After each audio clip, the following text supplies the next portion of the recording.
you have someone then say something that's horrible at the White House, right, about a former first lady. And these people in the White House, Stephen Chung, the president, nobody has the guts or the decency to say, that's inappropriate, it shouldn't have been said, it's wrong. Why?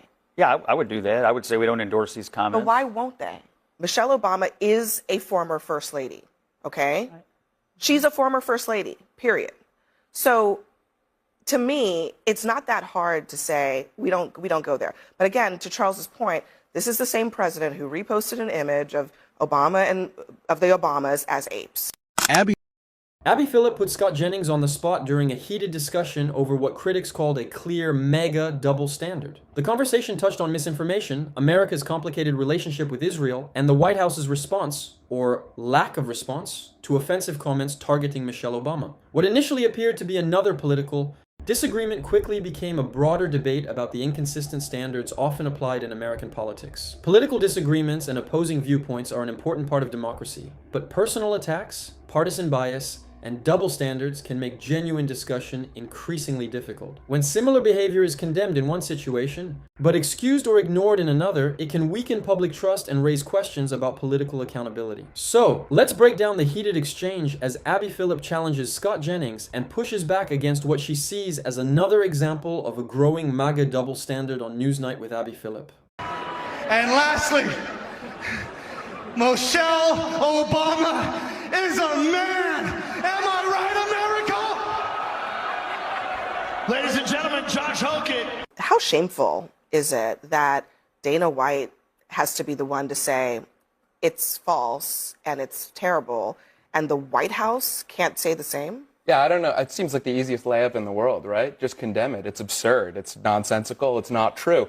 It's also like, you had this good event. You managed to do it logistically, right? The weather somehow parted. You were able to put this thing together. It wasn't the raining mosquito swamp that everybody anticipated it would be. You got some great pictures, some great shots. Celebration of America. It was over the top. It was Trumpy. It was conservative, but it was patriotic. And that's kind of what they intended for America 250. So you've got this gross guy who, by the way, shows up to the weigh-in, Josh Hokett, okay? And he's vomiting on himself and talking about how he was drinking the night before. It's the easiest thing in the world. Just don't have this guy participate in the fight to begin with. They knew not to do it with Sean Strickland, who's another crazy UFC guy. That's an argument, one of the reasons why a lot of people thought that having a UFC fight at the White House was in poor taste. And so you know that that's already the narrative going into this thing. You have someone then say something that's horrible at the White House, right, about a former first lady.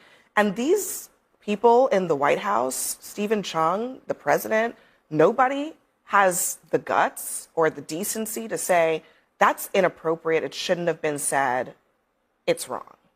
Why? Yeah, I would do that. I would say we don't endorse these comments. But why won't they?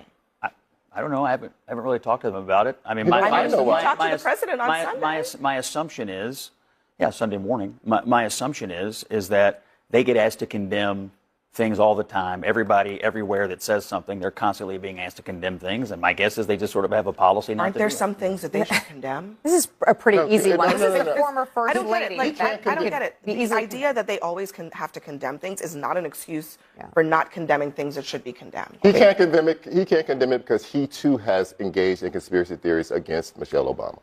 Well, in December, he reposted a meme about her having snuck into the Oval Office and used Joe Biden's auto pen to pardon people. Donald Trump reposted that. In February, he reposted another smear of her that says she was an anti-white racist. And Don Jr. himself, 2 years ago on Trans Visibility Day, posted this very same meme that this guy expressed the other night, that Michelle Obama was trans. And he did not condemn it then, so he cannot condemn it now. So he is involved in it. They believe that this is something that's near and dear to the hearts of their base, and so they coddle it. I think not apologize. That's exactly what's going on. But what Democrat apologized for when Tim Walz and all these elected Democrats on the campaign trail were pumping out the notion that J.D. Vance was having sex with a couch, which is an equally absurd and ridiculous story to tell. Our politics are getting really ugly. I agree. We should all condemn this stuff. I actually agree with you on that. I always thought that the couch memes were just beneath the dignity of people seeking the high office. The most concerning part of this controversy is that it should never have become a partisan political argument in the first place. Spreading baseless and insulting conspiracy theories about a former First Lady should be something people from both sides of the political spectrum can recognize as unacceptable. Claims targeting Michelle Obama have circulated online for years despite having no credible evidence, and fact-checkers have repeatedly pushed back against them. Yet these rumors continue to return because sensational misinformation and outrage often travel much faster online than accurate information. This is why the response of public figures matters. When politicians and other influential people refuse to clearly reject false and degrading claims, their silence can create the impression that such rhetoric is acceptable or politically useful. Condemning an obviously false accusation should not depend on which political party benefits from it. The comparison with the old J.D. Vance couch meme also overlooks an important difference. While both became part of political discussions online, the couch story was largely treated as an outrageous joke rather than a serious allegation. The attacks against Michelle Obama are part of a much longer pattern of personal and identity-based attacks against women, especially black women, questioning their identity, appearance, legitimacy, and place in public life. This issue should not simply be framed as another battle between Democrats and Republicans. When politicians strongly condemn offensive behavior from standards begins to remain silent. Political disagreements are a normal and necessary part of democracy. Consistent, personal attacks, conspiracy theories, and deliberate misinformation should not become accepted features of political debate. If leaders truly want to reduce the hostility in American politics, standards begins to disappear. Political disagreements are a normal and necessary part of democracy, but personal attacks, conspiracy theories, and deliberate misinformation should not become accepted features of political debate. If leaders truly want to reduce the hostility in American politics, Michelle Obama is a former First Lady, okay? She's a former First Lady, period. So to me, it's not that hard to say we don't go there. But again, to Charles's point, this is the same president who reposted an image of Obama and of the Obamas as apes, not a long time ago, and he didn't apologize for it. Well, and listen, this line of attack against Michelle Obama has been going on in right-wing extremist circles for years and years and years. So he doesn't want to confront it because it would mean confronting part of his base. He doesn't want to condemn it or apologize for that because he thinks that shows weakness. But all I'll say is this. Whenever there is a Democrat back in the White House and they invite Robert De Niro and Robert De Niro stands in the White House and says, fuck Trump, or starts talking about, what Melania Trump did, I don't want anybody who has remained silent right now raising their hand or saying a thing.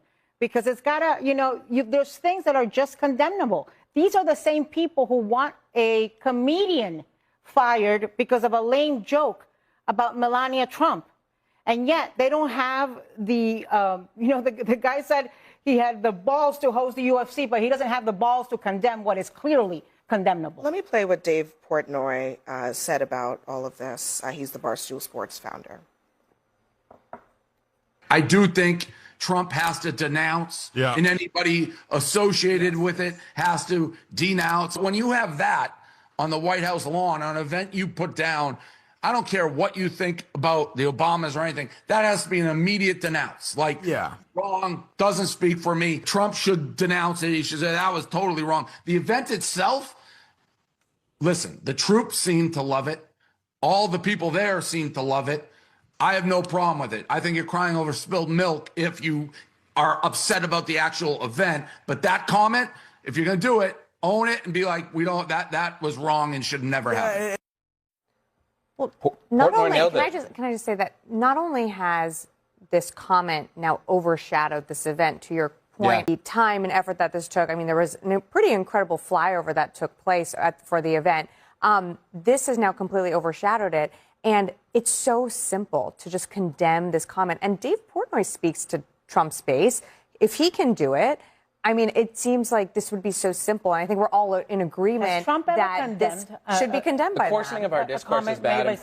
No, not at all. That's what, I mean, I don't think we're that's not expecting. true. Remember at the end of the campaign when that comedian made the comment at Madison Square Garden about Puerto Rico being an island of floating island of trash? The campaign actually They did put out a statement. Look, Portnoy's a smart guy. He's a Michigan man, so there's no surprise there. I honestly think if both parties took a little bit of their communication... Oh, we're not going to equalize here. No, we're not going to equalize. I'm not saying that. No, I'm just saying if both parties... Don't both parties thing right now. Charles, the point is if both parties moved their policy orientation a bit closer to Dave Portnoy's on political... we're not doing that. No. All right, man, I'm just trying to make a simple point here. That this guy is a conventional, fiscal conservative, social liberal, apolitical on a lot of culture war questions.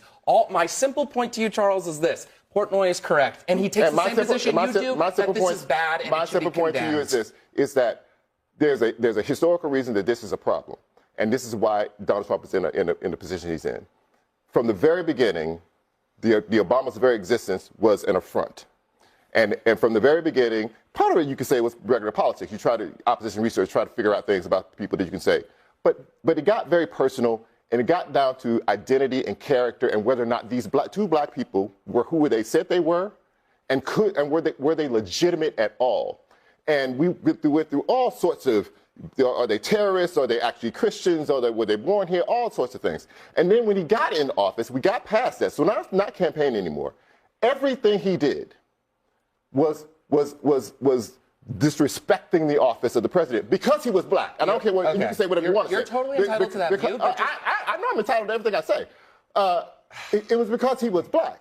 Because he came in and he worked in the Oval Office without a jacket on, and people said that's a disrespect to office. Okay, but the point is that Ronald Reagan did that all the time, even in polo shirts. This negative comment was made about Michelle Obama last night, and I watched the president slowly remove that chain that Josh Hokett gave him a few minutes earlier, because he knew this was not something he wanted to be a part of. That's real brave. To Charles' point, Candace Owens has for months and months, if not years, been spreading this conspiracy theory about the transvestigations. The first lady of France. And Trump's condemned that explicitly. That's the point. Exactly, that's the point. She's white. I've been saying he should condemn it the whole time. When the white lady gets called a man, he condemns it. When the black lady gets called a man, he stays silent. I don't think Trump is happy this happened. The deeper issue is not simply the offensive comments directed at Michelle Obama, but why these types of claims continue to resurface and why influential political figures sometimes hesitate to clearly condemn them. Rumors about Michelle Obama have existed online for years, often alongside other baseless claims about the Obama family that question their identity, loyalty, and legitimacy in American public life. From the birther conspiracy to racist jokes and unfounded claims about their religion, many of these attacks have followed a similar pattern, portraying the Obamas as somehow unworthy of their position and influence. That history is important because misinformation can become more powerful through repetition. When people repeatedly encounter false claims, they can begin to seem familiar and in some cases more believable, especially when public figures fail to challenge them. Silence does not necessarily mean approval, but it can easily be interpreted that way by people who already want to believe the claim. In this situation, the controversy also overshadowed what was supposed to be a major patriotic celebration. Instead of discussing the event, the flyovers, and the positive moments, much of the attention shifted toward a baseless conspiracy that could have been dismissed with one straightforward statement. What makes this even more concerning is that politicians and political campaigns have demonstrated that they can respond quickly when controversial remarks threaten to create public backlash. When they distance themselves from one type of offensive statement but respond differently to another, it naturally raises questions about whether political convenience is influencing their standards. But this should go beyond partisan politics. Someone does not have to support Michelle Obama or agree with her politically to recognize that degrading and baseless attacks against a former First Lady cross a basic line of decency. Political disagreements are a necessary part of democracy, but personal smears and conspiracy theories should not become normal political tools. If America's leaders truly want to reduce the division and hostility in political discourse, they need to apply the same standard to everyone. If something is wrong, it should be condemned regardless of who said it or which political side they represent. And if you found this breakdown helpful, please like, share, and subscribe for more political breakdowns. Your support helps us continue bringing you more political analysis, heated debates, and important discussions.